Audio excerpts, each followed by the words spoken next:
ప్రభునందు నాకు అత్యంత ప్రియమైనటువంటి వాళ్ళారా, మన ప్రభువును రక్షకుడైనటువంటి యేసుక్రీస్తు వారి యొక్క శుభనామములు మీ అందరికీ నా హృదయపూర్వకమైన శుభములు వందనములు తెలియజేస్తున్నాను. ఉదయకాల సమయంలో దేవుని వాక్యాన్ని ధ్యానం చేసుకున్నాము. ఈరోజు వాక్య ధ్యానం కొరకు మనం తీసుకున్నటువంటి లేఖన భాగము కీర్తన గ్రంథము 40వ కీర్తన 17వ వచనం చదువుకుందాం. నేను శ్రమల పాలై దినుడనైతిని, ప్రభువు నన్ను తలంచుకొనుచున్నాడు. నాకు సహాయము నీవే, నా రక్షణకర్తవు నీవే, నా దేవా ఆలస్యము చేయకము. ఆమెన్. దేవుని నామమునకు మహిమ కలుగును గాక. ఈ వాక్య భాగాన్ని మనం గమనించినట్లయితే ఈ 40వ కీర్తన భక్తుడైనటువంటి దావీదు రాసినటువంటి కీర్తన. దావీదు ఇక్కడ దేవునికి మొరపెట్టుకుంటున్నాడు. దేవా, అయ్యా, నేను శ్రమల పాలైపోయి దీనుడినైపోయాను. మరి నువ్వు దయతో నువ్వు నన్ను జ్ఞాపకం చేసుకుంటున్నావు. నా సహాయానికి త్వరగా రమ్ము. నీవు తప్ప నాకు వేరే సహాయం ఈ లోకంలో లేదు. నా రక్షణకర్తవు నీవే, త్వరపడి వచ్చి నాకు సహాయం చేయమని దేవుని సన్నిధిలో మొరపెడుతున్నట్టుగా మనం ఇక్కడ చూస్తూ ఉన్నాం. దావీదు జీవితాన్ని గురించి మనం ఒకసారి పరిశీలించినట్లయితే దావీదు జీవితంలో చిన్నతనం నుంచి కూడా రకరకాల శోధనలు తను ఎదుర్కొంటూ మరి వచ్చినట్టుగా మనం చూస్తున్నాం. మరి చిన్న వయసులో ఉన్నప్పుడు మరి ఒక రకమైనటువంటి శోధనతో తను మరి కుటుంబంలో సరైనటువంటి విలువ లేని వాడిగా జీవించాడు. తల్లి ప్రేమను సరిగా పొందుకోకుండా జీవించిన వ్యక్తిగా దావీదును మనం చూస్తాము. తర్వాత అన్నదమ్ములు మరి తనని అంతగానో తన చులకనగా చూసిన పరిస్థితి మనం ఎరుగుదాము. ఆ తర్వాత యుద్ధ సమయానికి అక్కడికి వెళ్ళినప్పుడు మరి గొలియాతు మీద యుద్ధానికి వెళ్ళాడు. వెళ్ళిన తర్వాత గొలియాతు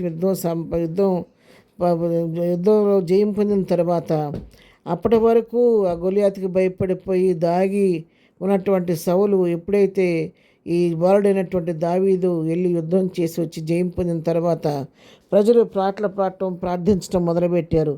మరి జయం పొందిన సంతోషంలో దావీదుకు 10,000 కొలదియు, సౌలుకు 1,000 కొలదియు స్తోత్రములని చెప్పాడు. స్తుతులు చెల్లించిన దాన్ని బట్టి ఆనాటి నుండి దావీదు మీద మరి సౌలు విలుచూపు నిలిపి ఎట్లయినా కూడా ఈ దావీదుని చంపేయాలి, ఈ దావీదు ఉంటే నాకు క్షేమం లేదు, నాకు నెమ్మది లేదు, నా రాజ్యంలో నాకు నెమ్మది లేదు, నా కుమారుడికి నెమ్మది లేదని ఎట్లైనా చంపాలని చెప్పి తనకు ప్రయత్నం చేసి ఎంతగానో తరమటం ప్రారంభించాడు.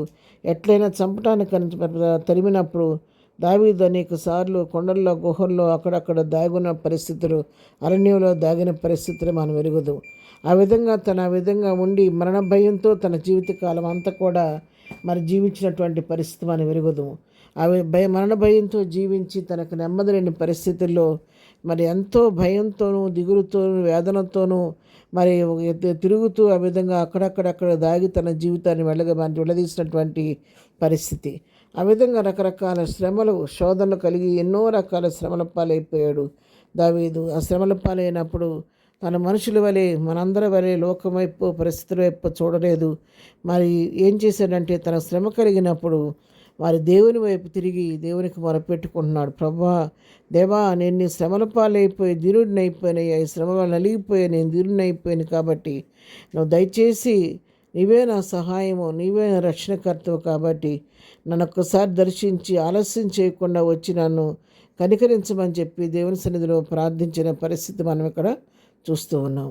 శోధన సమయంలో తన ప్రభు వైపు చూచి దేవుని దగ్గర నుండి సహాయాన్ని పొందుకున్న వ్యక్తి కాబట్టి అందుకే అంటాడు, యెహోవా నా కాపరి అని చెప్పని యెహోవాని గురించి చక్కగా తన సాక్షిగా తన ప్రభువుని కాపరిగా చేసుకొని ప్రభు యొక్క కాపరత్వం కింద తను జీవించిన దాన్ని బట్టి ధైర్యంగా చెప్పగలుగుతున్నాడు. అందుకే అంధకారపు లోయలో నేను సంచరించినప్పుడు కూడా ఏ అపాయానికి నేను భయపడను, ఎందుకంటే నా దాగుచోట ఆయనే, నా సహాయం ఆయనే, నా రక్షణకర్త ఆయనే కాబట్టి నేను ఏ పరిస్థితికి భయపడనని చెప్పని ధైర్యంగా దావీదు 23వ కీర్తనలో కూడా చెప్పగలుగుతున్నాడు.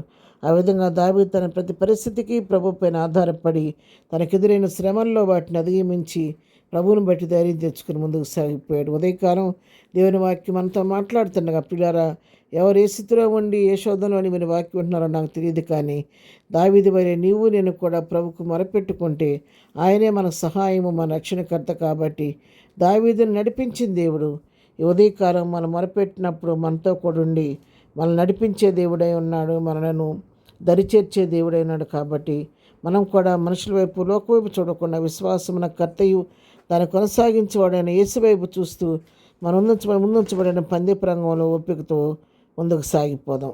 ప్రార్థన. ప్రేమగల తండ్రి, పరిశుద్ధురాని పాదముల వందనాలు. ఉదయకాలం దావీదు ప్రభా శ్రమల సమయంలో నీ వైపు తిరిగినప్పుడు తనకు మేలు చేసిన దేవుడు, ఈ ఉదయకాలం మమ్మల్ని కూడా జ్ఞాపకం చేసుకుని ఎవరు ఏ పరిస్థితిలో నీ వైపు చూస్తున్నా ప్రతి వారి అవసరక్కరి మీ నామంలో తీర్చండి. ప్రతి వారి పట్టును విస్తరింపచేయండి. ఇదనైనా మరి మీరు చేయి పనిపాట్లో తోడుగా ఉండండి. మా రాకపోకలో క్షేమం దయచేయండి. ఇదన బర్త్డే మ్యారేజ్ చేసుకున్న దీవించి ఆశీర్దించండి. బలహీనలు ముట్టండి, దుఃఖను ఓదార్చి ప్రతి వారి పట్టు విస్తరింపచేయమని ఏసునామలో ప్రార్థించడి పొందుకొని నామ తండ్రి. ఆమెన్. ప్రభు కృప సదాకాలం మనందరికీ తోడై నడిపించునుగాక. ఆమెన్.